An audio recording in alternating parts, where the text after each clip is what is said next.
In 1984, Scottish ethereal dream pop trio, the Cocteau Twins, released their third album, Treasure, and from it, the track Lorelei.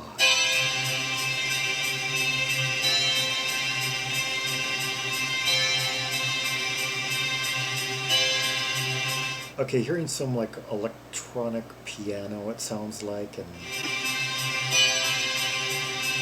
and some like kind of processed guitar, like with sort of a sustained kind of like light fuzz to it.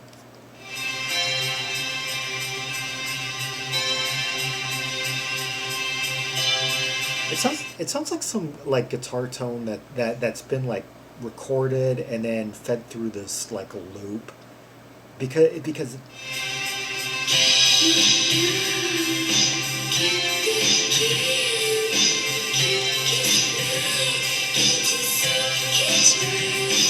I love that kind of like airy, dreamy, kind of like Nusha Fox influenced voice.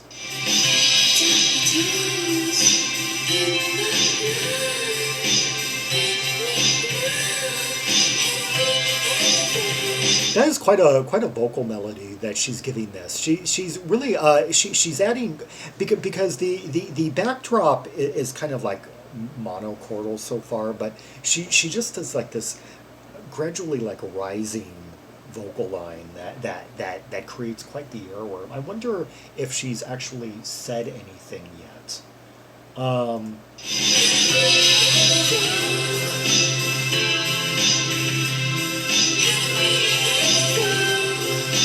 Because she's known for just sort of improvising vowels, wordless vowels, and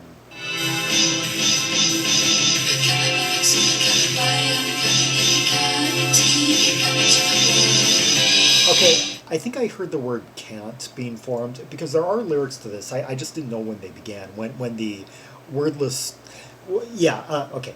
Can't look out, can't look in, you just might get yourself kissed right.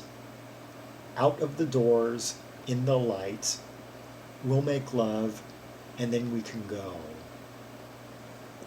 Huh. So this is about like making out with someone in a tight situation.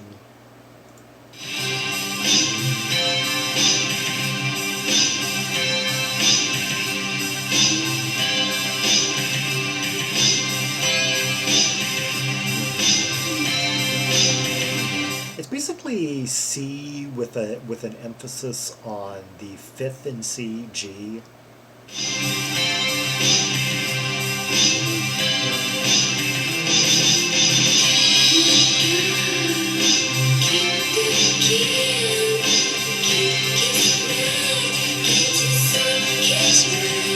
Yeah, that's quite the earworm there.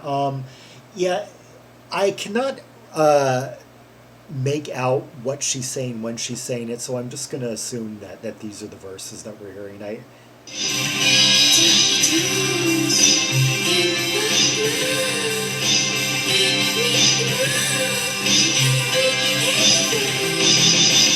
I don't know quite how it works with her. Some of the songs, I guess, that they sing don't really have words, while others do have words, but she... let's just say she sings such loose vowels that it renders them almost like illegible.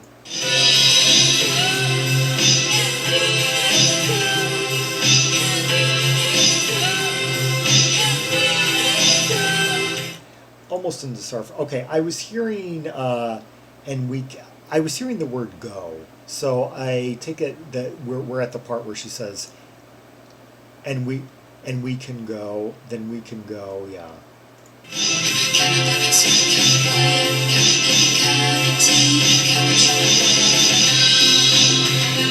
I'm sure that some of the more like devoted, longtime listeners of this band can probably like translate her singing.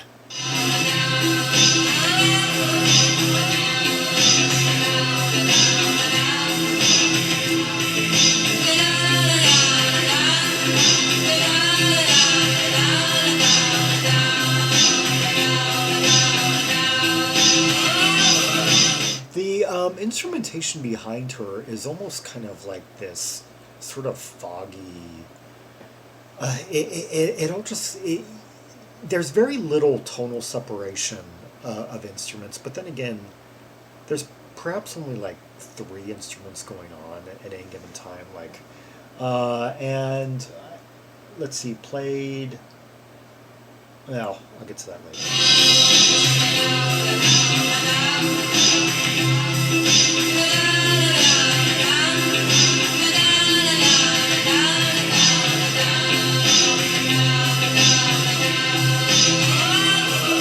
Credits are rather simple on a lot of the media. It just says Elizabeth Fraser vocals, Robin Guthrie guitar, Simon Raymonde bass, and but there are obviously some electronic sounds going on.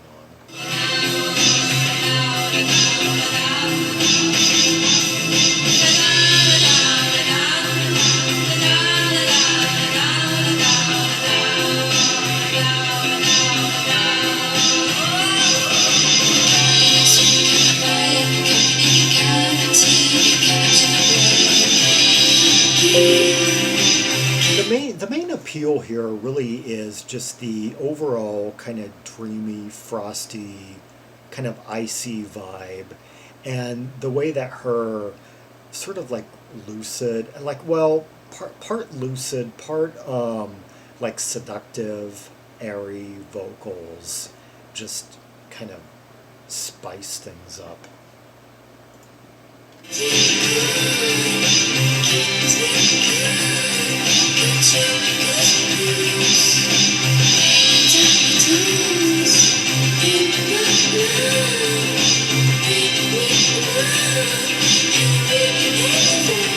Hear that bell in the background? That bell is kind of emerging as sort of like an unconscious. Well, this whole time, I wouldn't have quite taken notice if I had, unless I was really trying to unpack these layers.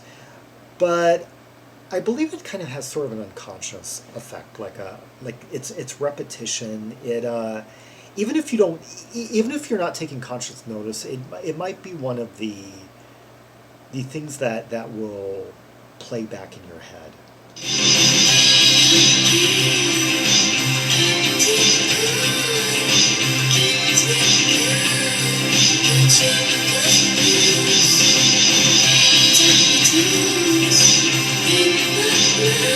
Yeah, it's just kind of like pacing every figure of eight.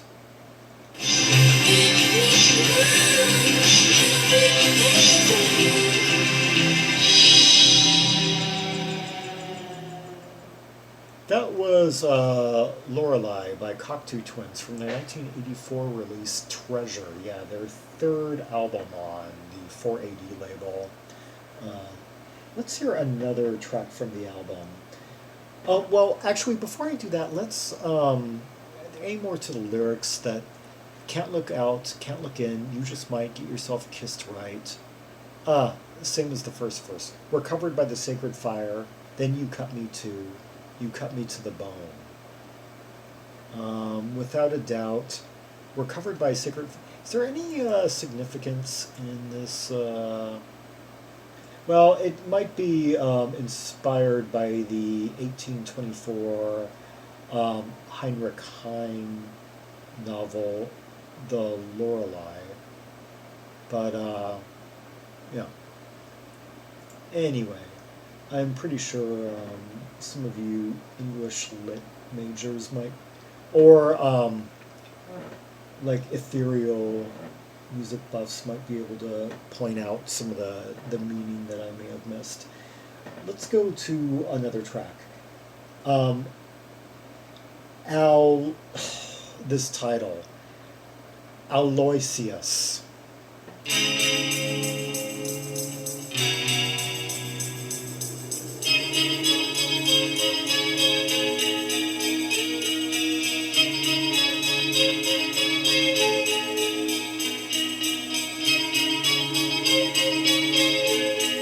Really learn about some things about like history by clicking on some of these names. Yeah, this seems to be about Aloysius Gonzaga, was an Italian aristocrat who became a member of the Society of Jesus. Oh, in this case, it might be knowing some things about religious history, like European religious history. That guitar tone reminds me a lot of Vinnie Riley of Druidi Column. Yeah, all that echo. Yeah, clean echo. Yeah, Druidi Column had quite a bit of this on their early albums. It sounds like a couple of layers sort of echoing over one another, or maybe it is just some like effect that can turn one bit of plucking into like several.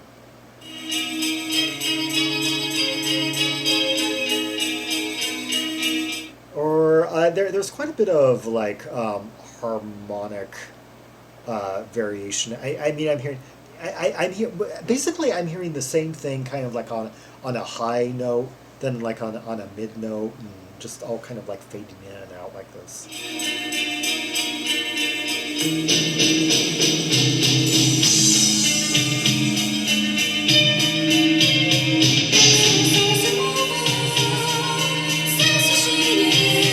It seems like the primary function of the bassist here in these songs is to provide kind of like a somnambulistic quality and to fill out the bottom end.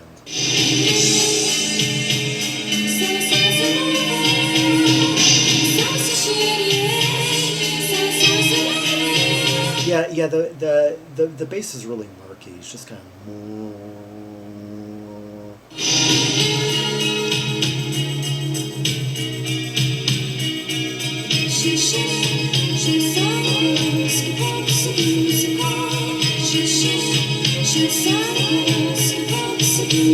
Once again, things could have gotten somewhat tiresome after like a minute had it not been for Elizabeth Fraser and the nuances that she adds, the harmonic nuances she adds with her vocal melodies and just the beauty of her voice.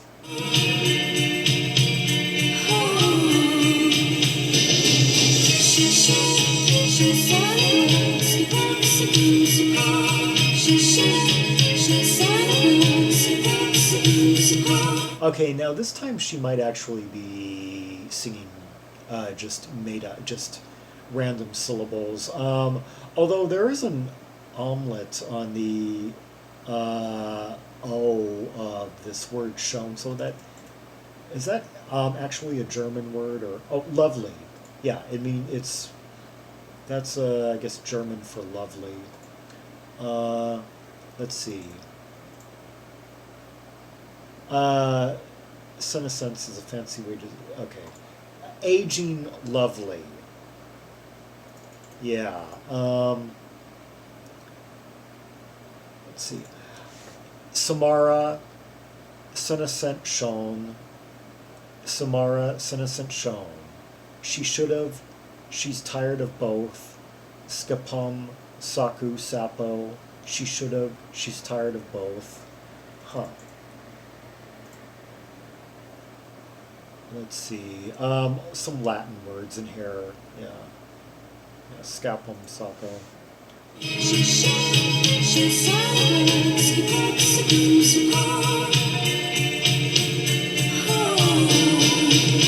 Yeah, Elizabeth Fraser, she kind of like launched a new breed of female during the 80s. That whole like poetic, that like poetry obsessed, kind of introverted, alabaster, retro attired female.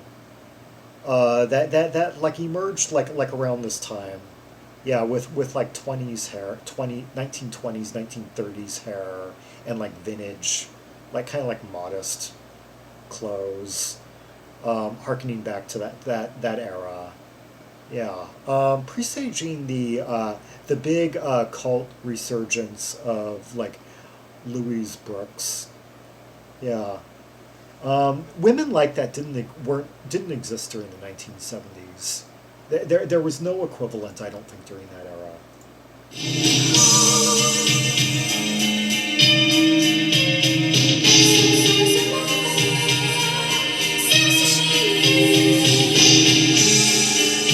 In some ways, you could say that this music is kind of the mid '80s equivalent to the folk psych of the early 1970s, like bands like Trees, um, the more psychedelic end of folk, Comus maybe, yeah.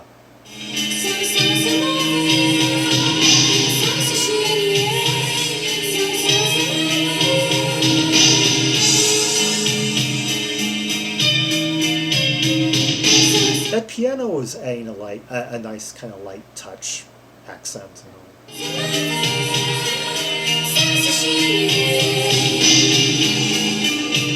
There's got to be more than just the two guys doing instruments here. Although, while some of it sounds admittedly rudimental, I don't know. I'm thinking there might just be some 4AD studio hands. 4AD have like a house band that provided backup when needed?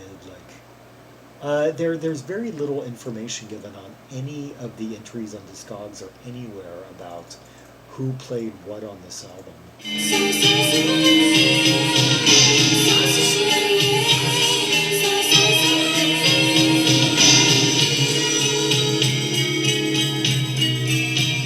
Yeah, I know that there's got to be some helping hands on this because the two guys in the band are just credited with guitar and bass between the two of them, and there's definitely I can tell there's obviously some drums, there's obviously some piano, there's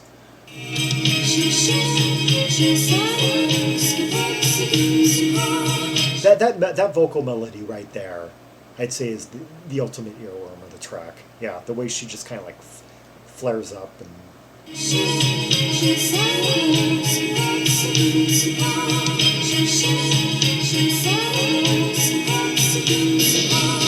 I think I like the guitar work on this one a little bit better though than the last track. That Vinnie Riley kind of touch to it all.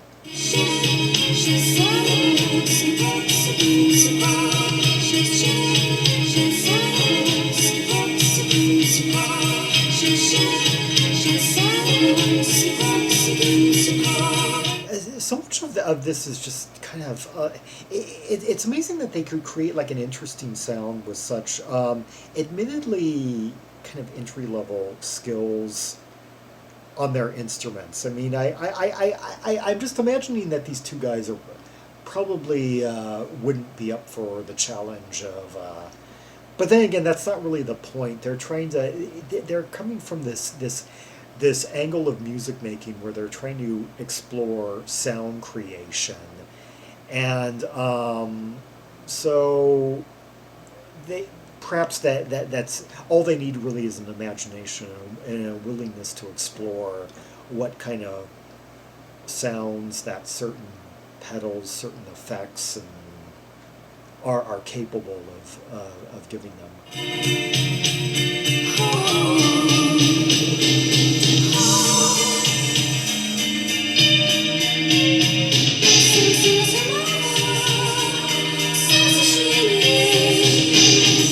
There's some more vocal melodies that she's giving us there that this track just wouldn't have without her.